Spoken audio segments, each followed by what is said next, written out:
Lord of the Mysteries. Chapter 677. Falling to the ground. Amidst the gunshot, Anderson's body suddenly collapsed to the floor, using an amusing manner to dodge the bullet. As for Klein, who didn't fully understand the situation, he jumped to the side and activated his spirit vision while pulling out his revolver. At that instant, his first reaction was that Anderson had gone overboard in his hunting last night and was now the target of revenge. He only wished to shout, "I don't know him! It has nothing to do with me!" At the table beside Anderson Hood, a stout man dressed in a shirt with rolled-up sleeves threw forks and knives, and he suddenly drew an already loaded double-barreled hunting rifle, aimed at the ground, and pulled the trigger from a commanding height. These series of actions were nearly simultaneous with the hotel's boss, but they were simply one step slower due to the many steps involved. Bang!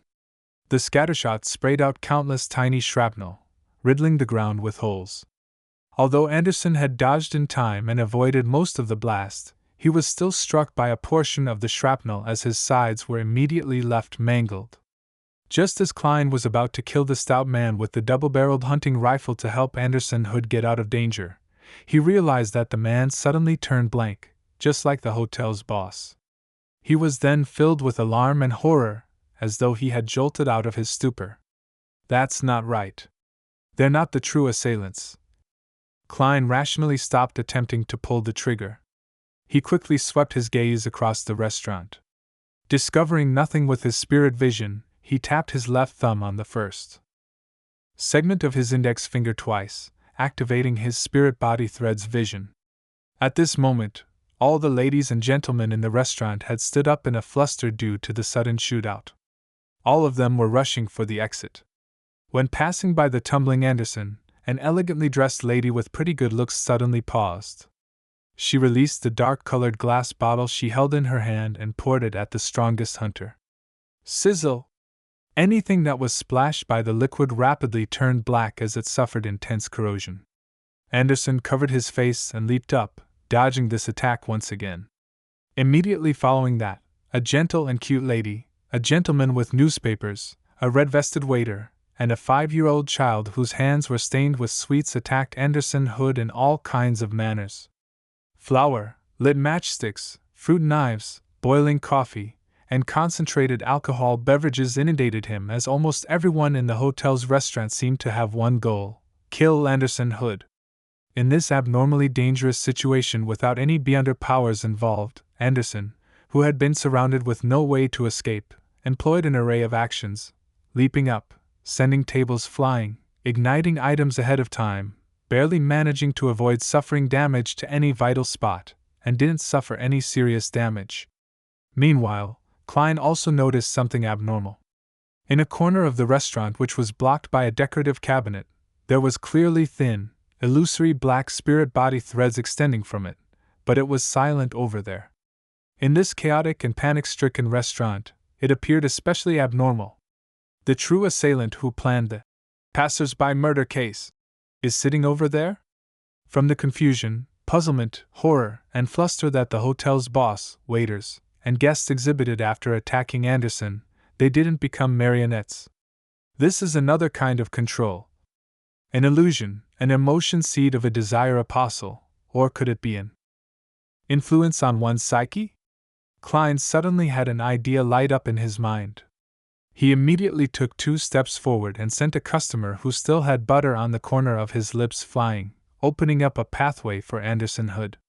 The strongest hunter immediately somersaulted out of the encirclement via the path that was opened up, and he ran up to the hotel's 2nd floor. Then, with his back to the wall on the corner of the staircase, he gasped for air. Has my provocative powers reached this level? Even the ordinary residents that I don't know wish to kill me and have actually rose to arms? Man! Just as he spoke, Anderson pulled his right rib and nearly cried out in pain. No, no, no. The real circumstance is that a person plagued with bad luck shouldn't do things like hunt pirates.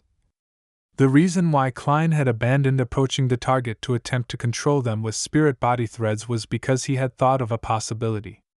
The passers-by were implanted with psychological cues or had suffered manipulation on the psyche level.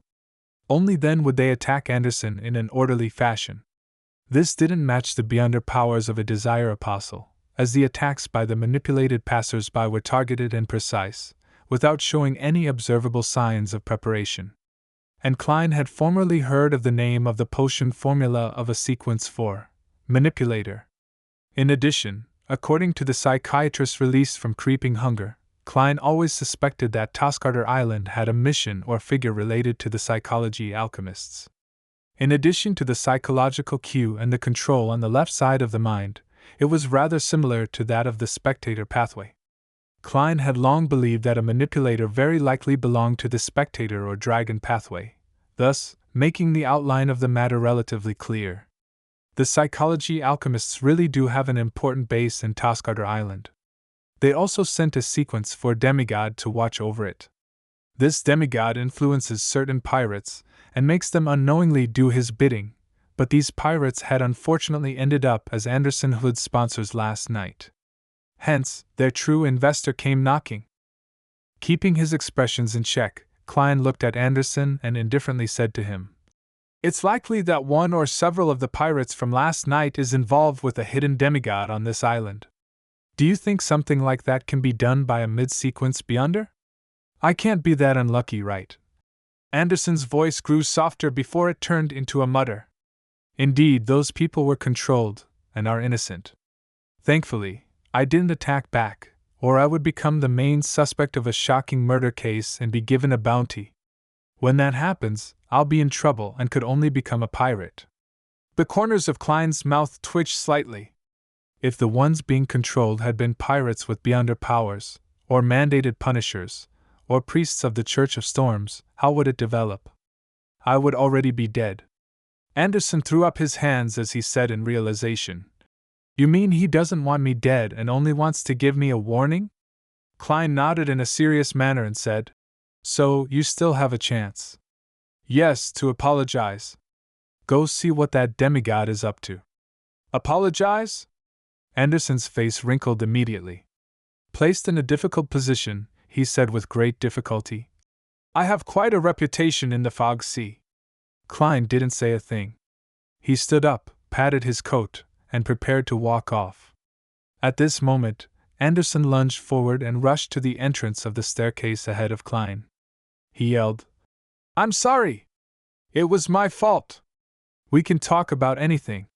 He paused for a second and repeated again, "I'm sorry! It was my fault! We can talk about anything!" Clap! Clap! Clap! A series of slow claps sounded on the first floor as a figure appeared at the staircase. Amidst the light footsteps, this figure slowly walked to the bend, but Klein instinctively moved his gaze away as though he didn't wish to know what that person looked like. In addition, he realized that he didn't have any intentions of raising his arms or aiming his gun. It was as though he had been cued and had lost the intention of resisting. This is terrifying. Yes, it's not a face-to-face hypnosis, which is why I could detect it. But if I was directly targeted, the repercussions would be unimaginable. I can be influenced now. In the way Miss Justice would explain it, the other party will use the sea of collective subconscious to silently arrive beside my island of consciousness, and then they would do something to a certain extent. Klein came to a realization as he had the sudden urge to leave and return to his room. This is the silent instruction given to me by the demigod? Klein roughly understood that the other party wished to communicate with Anderson in private.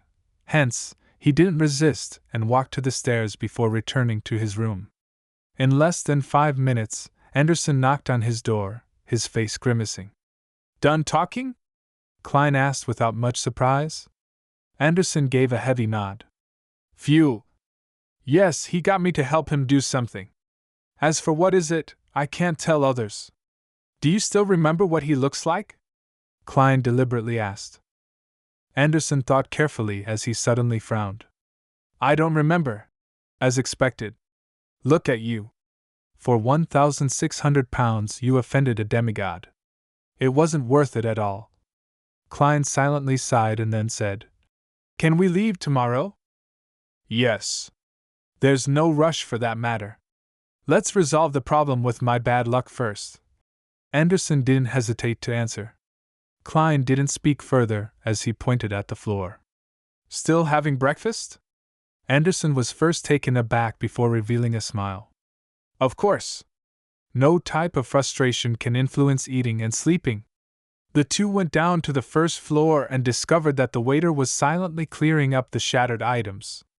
The boss and the customers had all forgotten what had happened. After breakfast, Anderson continued going out, busy obtaining his bounty rewards and beyonder characteristics money. He also did some preparations while Klein stayed in his hotel room, converging the spirituality that overflowed from his advancement, and using worms to test his marionettist beyonder powers. At 2:30 in the afternoon, he went above the gray fog ahead of time and began practicing for the upcoming tarot gathering. After all, Mr. Fool would very casually and lightly punish the hermit Katla. Sitting in the chair belonging to the Fool, Klein began playing out the 3 punishment plans he had decided over the past few days. 2 of the plans needed him to borrow some of the power of this space, and 2 of them needed to use props. Hence, he needed to decide on the entire process ahead of time. He would then familiarize himself with it, and he couldn't reveal his lack of fluency at the critical moment. After an unknown period of time, Klein exhaled and confirmed his plan. Then, he conjured the world. Without any items, he saw the countless dense black threads that emanated from his body. Items conjured using the powers of the mysterious space above the gray fog possess a certain amount of spirituality. So they come equipped with spirit body threads. And in the real world, items without life do not have any. Klein familiarly controlled the black threads and quickly completely controlled the world. Now, not only could he make the world's expressions more intricate, and have reactions that were more like a real person, he could also make the marionette's spirituality fluctuations become more natural. It wouldn't appear as lifeless anymore. Apart from that, he was like a player who had 2 accounts, gaining the world's vision, hearing, as well as his other senses. After completing all of this, Klein glanced at his golden pocket watch, sent Little Son a message, and began to silently count his heartbeats.